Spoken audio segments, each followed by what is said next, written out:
সেজদায় পরে আল্লাহরে বলবেন, আল্লাহ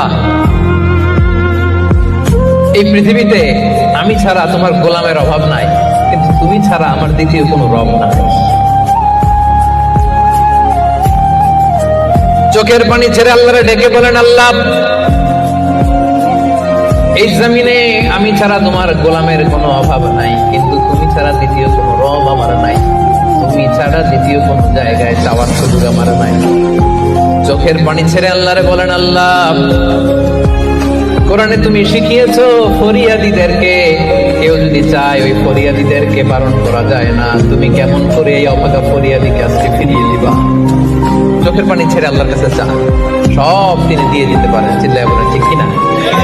গোটা বিশ্বের সবাই আমাদের যার যা লাগবে সব যদি আল্লাহর কাছে চাই, আল্লাহ যদি সবাইকে সবকিছু দিয়ে দেয়, আল্লাহ বলে আমার ক্ষমতার 1 ইঞ্চিও কমবে না। চিল্লায় বলেন ঠিক কিনা?